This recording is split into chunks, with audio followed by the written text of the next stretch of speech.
So we have a very interesting topic and few very interesting guests that we have today. So let's have a quick round of introductions and then we'll jump onto the topic. So before we start, let me introduce Tsaaro. So Tsaaro is a leading privacy and security services firm. So we are a boutique firm helping the organizations handle privacy and security related activities. It's been 2 years for us in the industry and we have 60 plus clients and we have executed 100 plus projects. Along with Tsaaro Solutions, we also have Tsaaro Academy, wherein we are partnered with IAPP and other leading academies so that we can provide world-class trainings on privacy and security. Today, we also have Exterro. Exterro is a e-discovery and information governance platform wherein you can automate your discoveries, create ROPAs, do your assessments automatically, more for your privacy compliance as well as your information governance as well as legal software. So that's about Exterro. So coming about the speakers, I'll start with myself. So hi everyone, I'm Sasikanth. I'm Director Privacy at Tsaaro. So typically I take care of all the privacy related engagements. I have more than 10 years of experience in the industry and I've been involved in privacy right from 2018. And I've worked with KPMG and PwC before joining in Tsaaro as the director. So I'll hand it over to Priya. Priya is from Exterro. She heads the privacy and the GRC domains. Hi, Priya. Welcome. Thanks, Akhilesh. Pleasure to Yeah. be here, to be honest. And I look after, I'm currently global DPO and also looking after governance, risk and compliance from security and privacy aspects for Exterro. I have around 18 years of experience and in privacy I have around 8 to 9, I'll say around 9 years of experience. So glad to be part of this kind of panelist and looking forward to it. Thanks, Priya. Thank you so much for attending this webinar. We also have Sathishprabhu. He is the Director of Product at Exterro. Hi, Satish. Welcome. Satish, you're mute. Sorry, yeah. Thanks, Akhilesh. Yeah. So this is Satish from Exterro. So I'm the Director of Product Management. So my roles and responsibilities are more around managing the product requirements, coming up with the product vision. So I have 10 years of experience in this domain. Yeah. Thank you. Thanks, Satish. We also have Rahul here. Rahul is an SME with privacy and he also senior privacy advisor at Exterro. Welcome, Rahul. So if you can introduce yourself. So thank you, Exterro and Tsaaro for hosting this and inviting me for this. I'm Rahul Sharma. I have about 12 years experience in IT technology policy and data protection space, and I provide consulting and advisory services on technology policy and data protection. I have been associated in the past with organizations like DSCI, IAPP, worked with the European Commission and other international agencies on data protection and data force front. And look forward to this webinar. Thank you. Great, Rahul. So we have great speakers in here. So let's start with the session to understand more around the data discovery. So even though we are coming from Tsaaro and Exterro and Exterro, we are providing our opinions at the individual level, nothing at the company level. So that's a disclaimer we wanted to start. And this is for reference and education purposes only. Right. So what is data discovery? Why organizations need to understand around the data discovery, right? So data discovery typically helps the organization to understand the data, right? So whenever we are talking about privacy assessments or privacy programs, it's very important that we understand what data we have.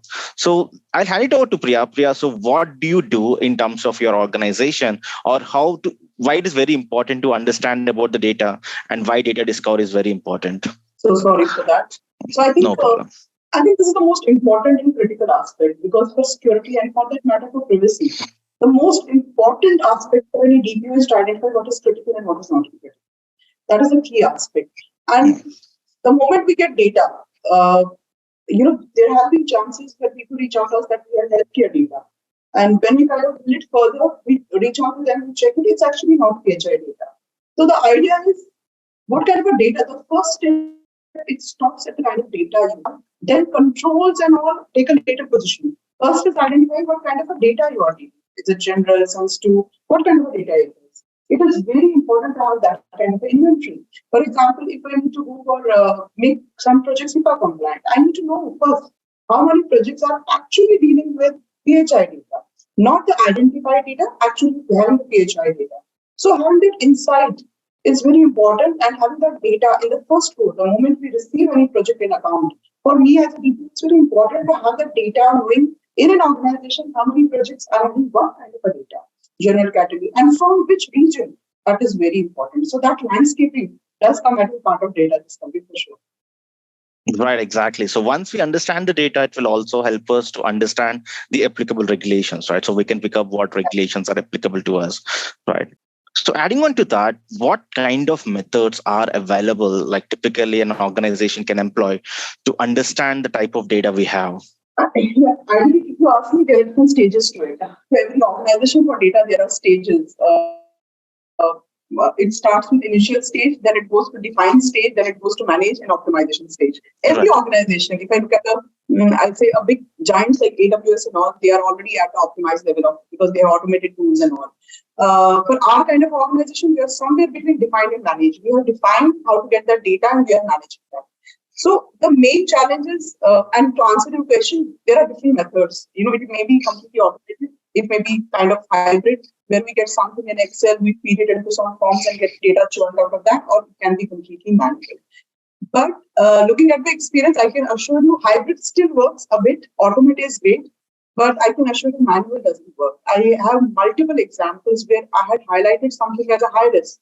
The moment I had more data around it, it was a false alarm that we gave to management because we didn't have the right data and right visibility on it. So it's always certainly automated is a great thing, but still hybrid will work in a bit, but manual no. In today's world, it will not. Right. Rahul, what's your opinion on this? What kind of data discovery methods available, and what's your preferred method to go ahead with the discovery? Uh, Using of tools and solutions is preferable because of the quantum and the magnitude of data being generated by the organizations these days. Organizations have different kinds of uh, services using, like, for example, textual data is kept in SQL, Oracle, Hive, Tableau, or whatever forms. It's in different forms, multimedia forms and other forms. And I think it's important from an organization viewpoint to understand that what all data exists within the organization between various parents and bounds of the organizations for which it is using the data and processing it for various purposes. And in a lot of cases, while there is a pretty high level visibility available to the organizations, but it's still not 100%. And every time there is an exercise on what all are my data assets, what all are where can I actually find my data, chances are you will find some or more than what you already know. Right. So, that undertaking that exercise is periodically, I think it's very important. You need to make sure that, the business owners give actual declaration, are cognizant, and have a large view on whatever data that they process to different processes. Typically, largely because of the structuring of organizations and how they function and operate, but also because of technological and other reasons, other business reasons, there can be some silos, and it is Right. Essential for the organizations that they have that they make use of processes, important, but also technological solutions wherever possible, so that they do not miss out on something important, something sensitive, and they are abreast of whatever data that they have. Right. Completely agree with you, Rahul. So typically what happens in an organization is that organization tries to understand the data. They do data discovery as a one-time exercise. In those cases, the manual discovery tools and discovery methods will work. However, the problem comes is organization cannot remain as is for the entire year, right? So they might come up with a new application, new processes. That is where this automated solutions really helps us, because it gives us a viewpoint on what is happening with the data, right? It's not a one-time exercise that we just do a data discovery and do it. It's more around how we keep it up to date. That's the biggest problem organizations currently face. Right. Right. So what are the purposes of data discovery? So Priya, like what is the main purpose apart from understanding from the regulatory perspective? Can you see any other main important reasons to do the data discovery? It is because sometimes we think we establish a process, okay, and we think there are multiple ways. I'll just give an example. We think that, okay, process is established, we monitor it for some time.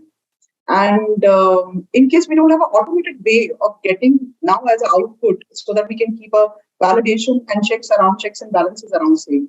Setting up a process is a very basic thing and we can do it, but stabilizing it and having the data to see that our process that we have set up is actually doing as what it was supposed to do it. I'll just give an example. For example, we talk about exceptions, admin exceptions. The organizations may have an admin exception. If somebody today comes to me and say how many full admin access you have and how many partial you have. So setting up a process for admin and partial is okay. But knowing who all are having those access, having runtime data, are those accesses revoked on time based on the SLA and all, that is the key. In case we don't have a vision and we don't have dashboards aligned with those processes and data coming back and feeding into system, and because all these are part of security postures. In case there is admin access was to be revoked today. If it didn't revoke, it is a breach. So like that, we all get this visibility only and only if we have a data aligned with that process SOP that we have established, and it is feeding into our system, and we are able to see and make output and outcome out of it. That is very important.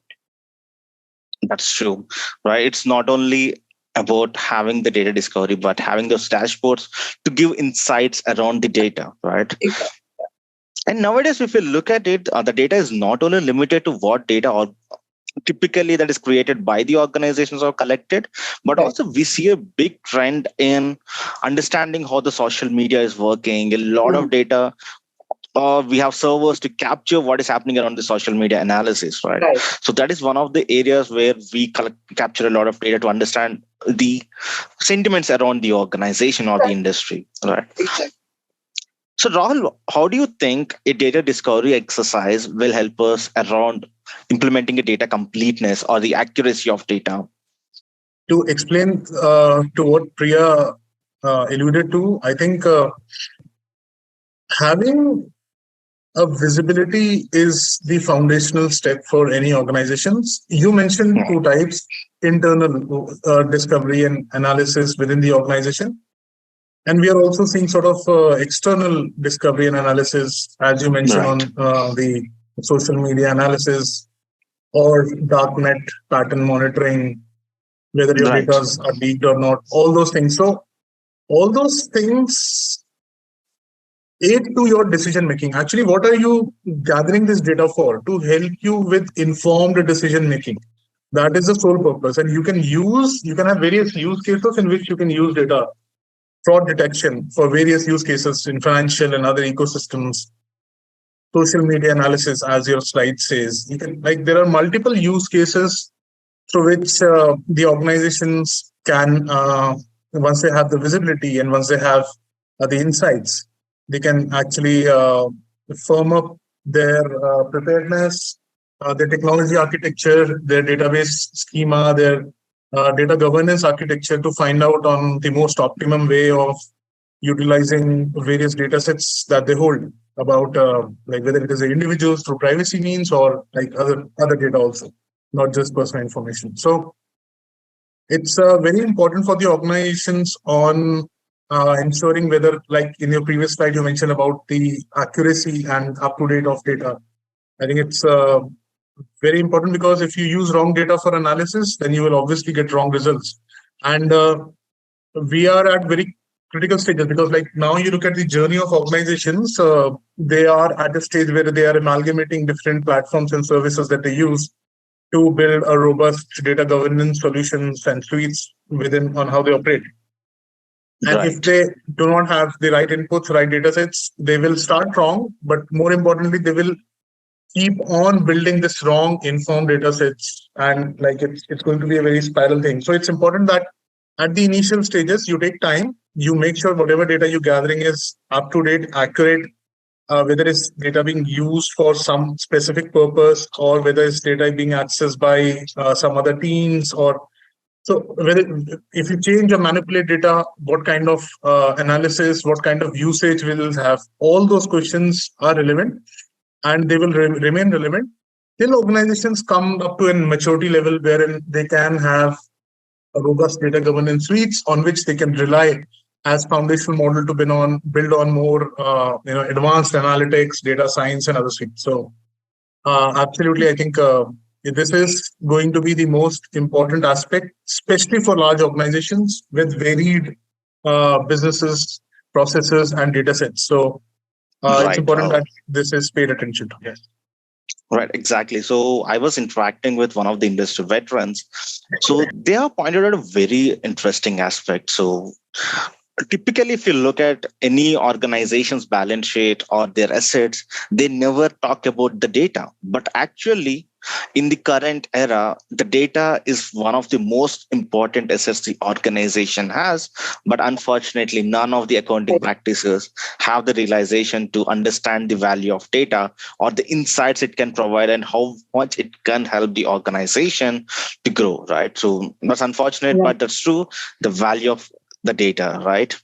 So that is a reason, right? We need to Right. have the data in such a way that it's complete and accurate. And the data discoveries will actually help us not only to understand what data we have, but also will help us in terms of the accuracy of data and the completeness of data.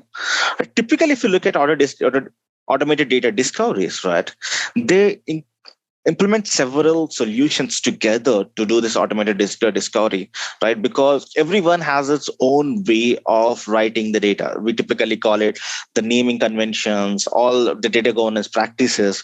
But these data discovery platforms have the capability to understand and learn from the information that we provide and be able to mine the data, right?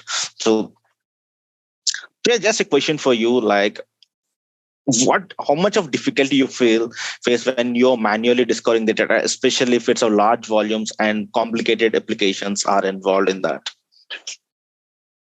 Right. I think, especially when you look at data governance, risk, and compliance, it has four pillars to it. One is certainly process aligned to technology, people, and culture. Mm-hmm. So it's not that I just need to see technology aspect of it. I just need to see kind of people aspect of it or process aspect of it. Whatever aspect I look at, I mean, look at culture. Culture gives me an idea with respect to phishing attacks and all that. You know how aware they are. So I need to have that data. Second is people around data, from which organizations they have joined, is their background verification, they're all clear, from physical aspects of security I'm talking about. Then is network. Then there is a technology aspect. I need to see how the S3 buckets, are they public, private, what kind of a controls they have in place. At the same matter, there are multiple processes we have rolled out, SOPs rolled out. We need to see as the output, are they behaving and working as we have defined the process. So when we look at data, we have to look at from these four towers: culture, people, process, and technology, and not in silos. Sometimes we have to integrate all this and make a sense out of it. Because if we Right. only look at technology aspect and doesn't make a people aspect out of it, it really doesn't make sense. And with us, the ownership is more because we need to go to management and highlight the risk. And the moment we highlight risk, they say, what is the impact? Is it critical, high, medium, low? In case we don't have right insight to data, it sometimes misleads us and we kind of don't represent the right presentation to leadership. So having that integrated view, not in silos, in usually looking at technology and all, we do face challenge. That though our organization is a hybrid mode, it's a lot of technology aspects are there, and we have integrated some of the automated features in there. It's not fully, but I have come from a background where it was completely manual. And I can assure you there has been a chance in time I have gone into calls and then apologized because the data was not current. So yes, in today's world, when we have such a large data, with respect to all the aspects of cybersecurity, it is very important to have an integrated view. What we put as an integrated view, integrated dashboards, co-aligned with technology, people, process, and give a holistic view. Because the moment we talk about security posture, all these four towers play an important role. So we need to have a vision around all these four towers and data around all these four towers. That's a great point, Priya. The integrated views. Typically, even when we see and do a data discovery, we always do it at silos, right? Either we go at the database admin and collect what data that is being there, or we discuss with the process owner. But we don't integrate both of them together. That's where Yes. the actual problem lies in understanding the data. So that's a great Right. point, Priya. So Right. Rahul, Satish, what is the like data mining and NLP help us in terms of understanding the data in the data discovery part? Right. So I am not NLP expert, so I can comment on that part. But yes, I'll just like to add that um, organizations, when they like, I'm not talking about the manual process, but using when you have tools and solutions, when you scan the landscape, the entire data sets, you try and label or attach some flags to the data, and then you build data catalogs. And as you were talking about having disparate siloed operations within the organizations for this particular activity, so there are tool solutions, including one by Exterro, wherein you can have features. I think Satish is going to talk about it, but I'll just uh, talk about the general tech, wherein like you make sure that it has auto sync, it syncs automatically, and then you auto tag the data based on your past and previous learning experiences, and make sure that you have open APIs and open source connectors that you can integrate with different tools and solutions, so that you are able to build a comprehensive visibility and suite within the organization on how do you actually operate it. Right. So I'll just stop here because I think Satish can add more of this. Yeah. Satish, maybe you want to add something around how the automatic data discovery works and how these techniques are used within the domain. Yeah, sure. Yeah, so adding to whatever Rahul said, so if you think of data discovery, then we have to connect to the data sources, right? So if you today there is multitude of data sources, some of the data sources are in cloud, and the organizations, they will have their own data sources within their on-prem environment, right? And also, more importantly, there are also endpoints, desktops, laptops, and all of that. So we need a mechanism to connect to all the data sources. That's how any data discovery technology works.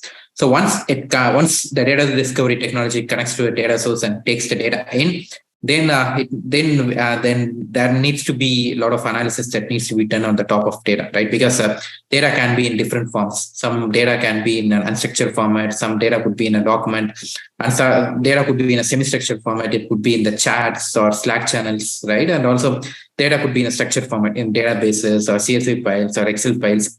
So that's where we use a lot of techniques such as data mining. And also, when you think of a privacy workflow where you want to respond to your TSAR, the subject mapping is very important, right? So what we call the identity resolution, because we need to know, okay, this data corresponds to this person, this email ID corresponds to this person, right? So that mapping is very important.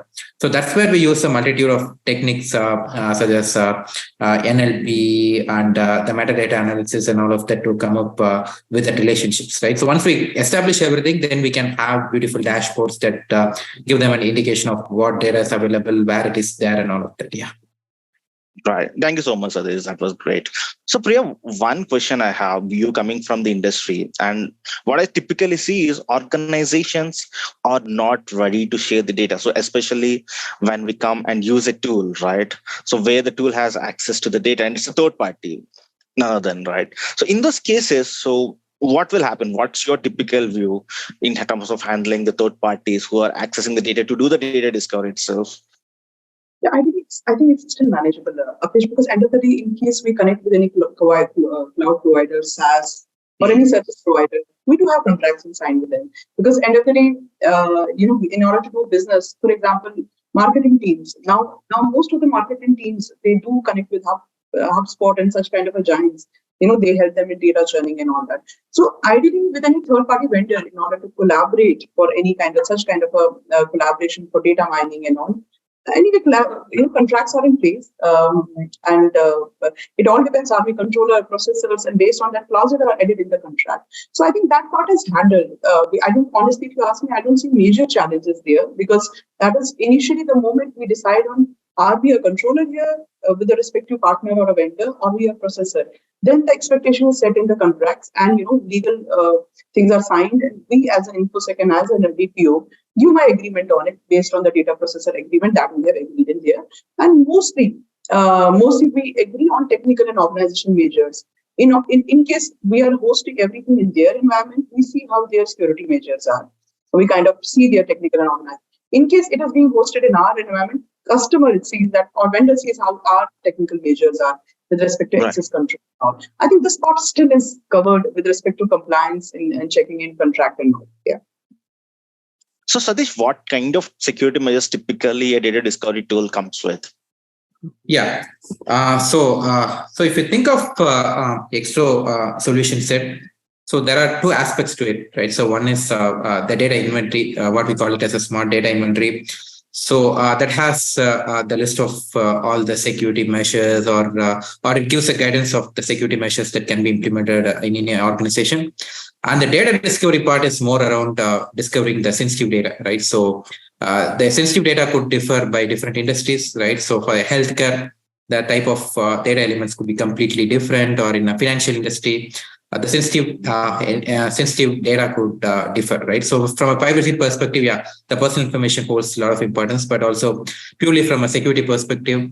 And for example, if you take any financial institution, the sales reports of the bank branches or the credit limit that they give to other corporations, these are all sensitive information, right? So the data discovery solution, whatever technology they deploy, it should provide that capability, right? It should be intelligent enough to identify such information. And obviously, yeah, it should have some inherent capabilities, right? So from a security standpoint, it should go and encrypt the data. It should go and redact the data, right? So these are some of Right. the security features that are very important from a data discovery technology. That's great. So, Rahul, like we have discussed a lot of advantages of having an automated data discovery platform. So, if you can sum it up for the audience, that would be really great. Okay. So, I mean, I will ask the reverse question that why would you not want to have something like this? Either Right. you already know whatever data exists, or you are not understanding the benefits of using platforms and solutions that can help you with data discovery. And like most of the points which are listed on your slides, yes, you have to pay some cost for using tools and solutions, but the benefits that you derive out of that are multifold. It's not just you gaining visibility and understanding, it helps you organize your business processes, usage of data and structures pretty efficiently. It ensures that whatever data you have is accessible for various purposes. So today you might not have certain usage of data, but tomorrow you might have. And once you have that catalog or inventory sort of built in, it's very easy to provision that and use it for various purposes. And as your slide mentions about the importance of scalability and adaptability, just take the example of digital public infrastructure in UPI, and we were talking about like health stack and various other information. Or for example, like UPI, the amount of information and the scale at which it has been made operable is because there is understanding, there is visibility on how data is getting captured, processed, how data has to be used, etc. So I think that's the first step for the organization to have data discovery and understanding on whatever data they have. And as you mentioned, it helps you with compliance, risk, and mitigation part, specifically when it comes to privacy subjects like DSARs, because you don't know where the data is within the organizations. You might want to get full visibility before you actually go back and say, this is what I have.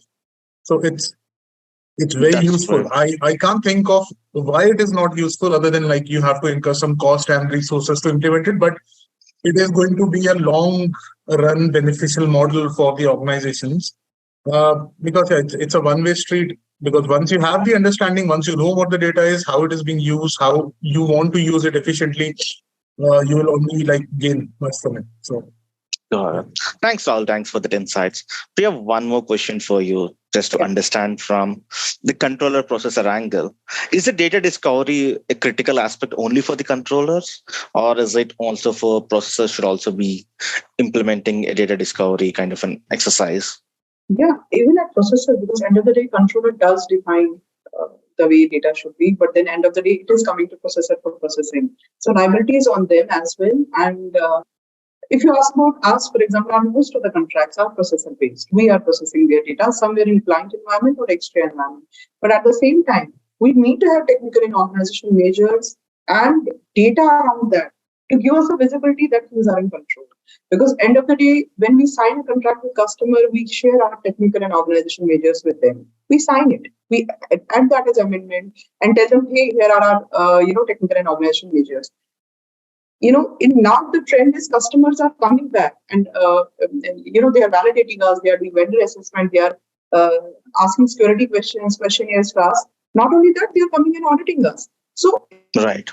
it's like anytime anyone can come and audit, and we should be ready for it. Now, in case we don't have visibility of data as an internal compliance team, how will we compliant externally if somebody comes out to us? So we always have to establish with respect to whatever terms we have decided, then how are we able to track them? And with data, we have to prove that how we are compliant with them. So even as a processor, we are obligated, contractually obligated, and in order to measure our terms, we need to have data. We need to have insight around that data, whatever we have decided. So it's equally important.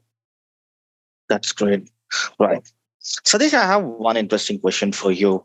Is in terms of, especially if it's the processors where we want, as a controller, I want to understand all the data, right? But sometimes the processor says, I don't want to provide access to my data, my infrastructure. So in those cases, how does this tool help us? So we have a very similar question even in the chat, right? They are asking about if there is a non-availability of API for a legacy system, right? What do we do in those such cases where the processor are not willing to share, or we don't have the APIs readily available? Yeah. So from the way we have architected our data discovery product, we have an unique deployment option, right? So where we what we call it as sensors, right? So basically we install sensors within the organization premises, right? In case if it is a processor, if they don't want to give us access to the data, we can install sensors within their premises, which means the data is not even moving out of their network, right? So we take the data, we do analysis, right? Everything is happening within their environment.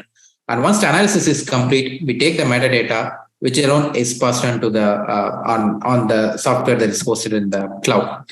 So at any point of time, if you take the SaaS environment, it will have only the metadata.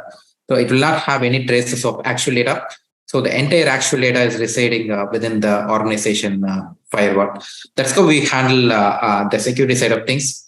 And on the another question regarding the non-availability of APIs, we can definitely explore ways such as FTP transfer or exporting the data and importing it, right? So maybe exporting via SCSV and importing that into the system. We can come up with some ways of doing that. That's great. So it's not always we are dependent on the API integrations. Yeah. So Discover is not typically limited to any one industry, right? We can start with wherever there's a critical data. I think we can go ahead with doing the data discoveries, healthcare, financial services, manufacturing, e-commerce, wherever there's a lot of data, that's where.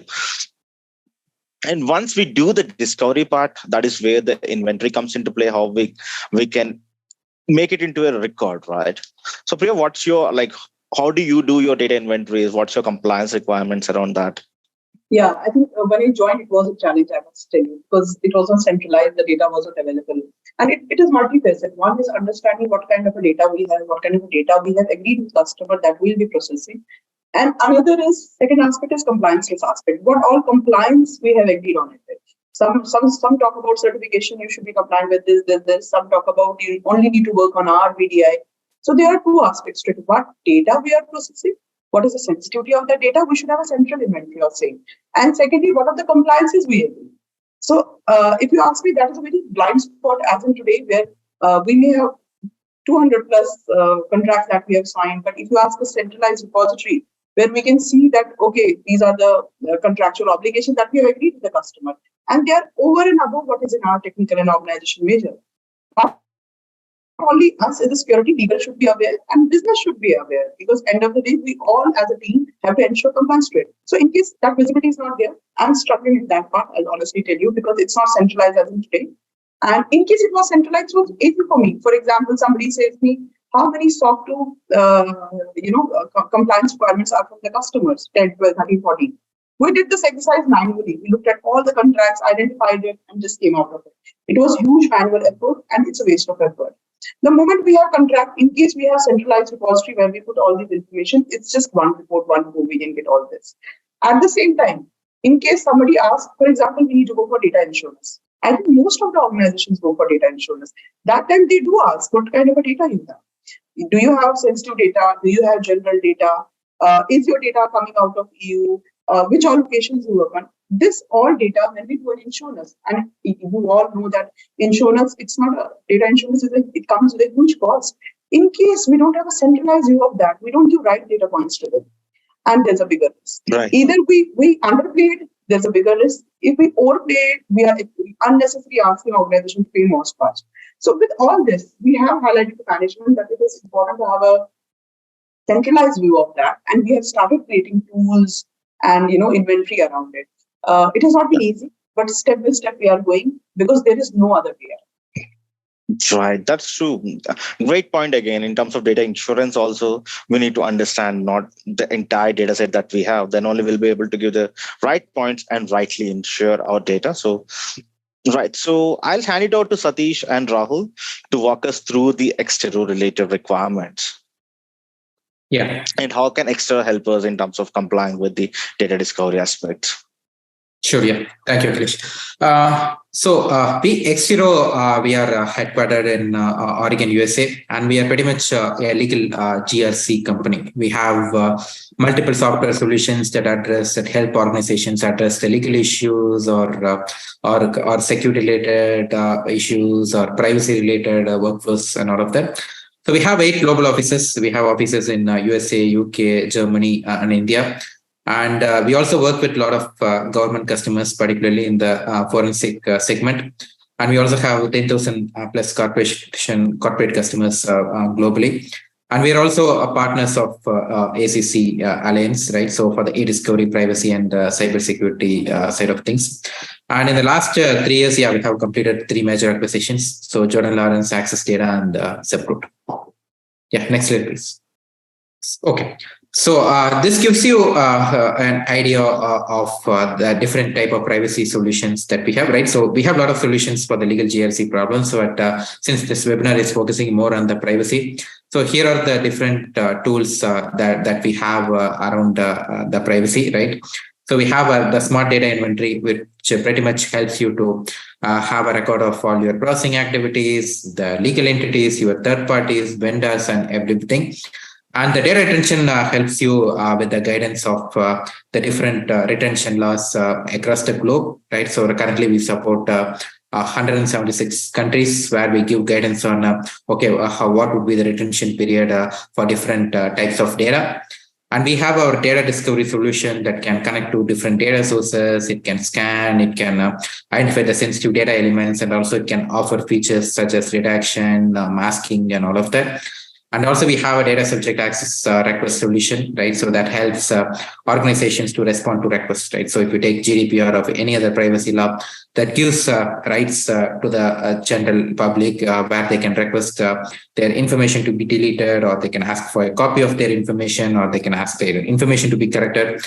So in all those instances, we offer a workflow-driven solution that can automate a lot of these tasks.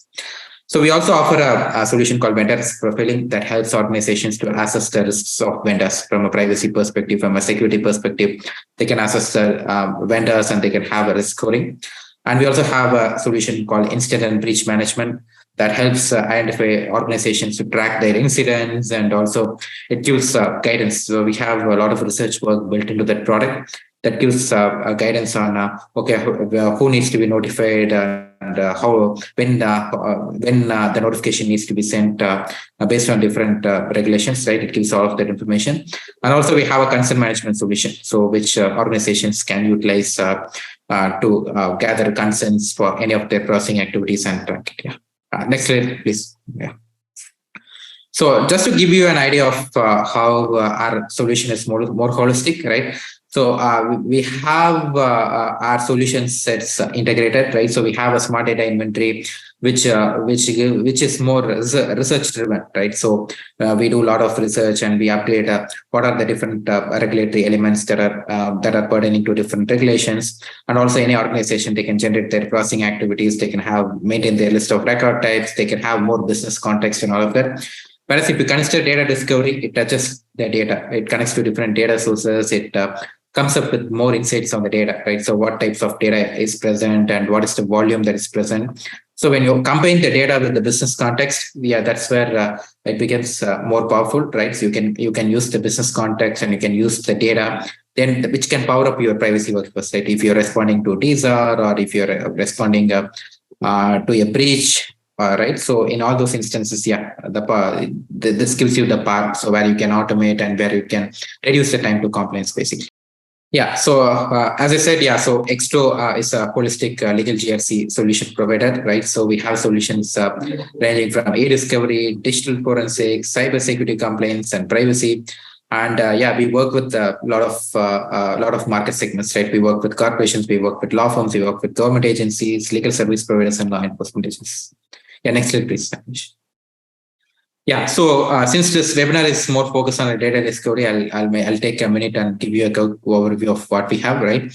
So here you can, so the screen that you see, yeah, this is where we come up with the out-of-the-box sensitive elements library, right? So for example, you can have your IBA routing number, address, birth, date. So we have a out-of-the-box library, and in addition to it, based on the nature of the business, yeah, we can create the sensitive element library as well. Next slide, please, Akhilesh. Yeah, so then we help build your data source library, right? So we have integrations with systems like ServiceNow, your asset management systems, where we help you to build the entire data source catalog or data source library, right? So yeah, so you can, once you have this library built, you can select different systems and you can initiate a scan. Next screen, please. Yeah, once the scan is completed, this is the view, right, where you find the list of sources and you find how much sensitive data elements are present, and all of that. Next screen, please. Yeah, so this is where you would find, okay, you would find the metadata, right? So you would find, okay, how many, what are the different types of data that is present in these data sources, and also from a security perspective, we provide you the access details as well, right? So who has access to which pieces of data? So you get all those details once the scan is completed. Yeah. Next screen, please. Yeah, and also if you want, yeah, if you would protect the data. So in case if you want to look at the data, right, again, we don't recommend that. In case if an organization, if they want to validate the data quickly, then they can use this functionality where they can view the data real time. Yeah, next screen, please. Yeah, you can click show unmasked data. Again, this can be a privileged access, right? So yeah, you can give this access to only certain admins in your organization. So using this feature, next screen, please, Akhilesh. Yeah, if they want, they can look at the actual data as well.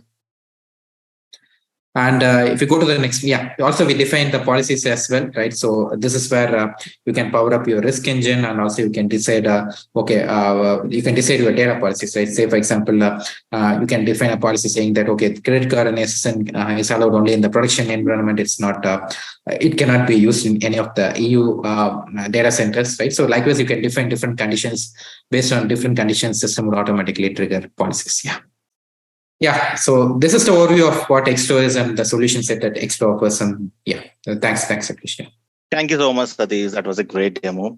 So that gives us an idea around how the product will work and what kind of features that product has. So thank you so much, everyone. Thanks for joining. Thanks, Priya, Satish, and Rahul. Great, insightful session. Thanks. Thank you, everyone. Thank you for your questions. Thank you, everyone. Have a nice day. Bye-bye.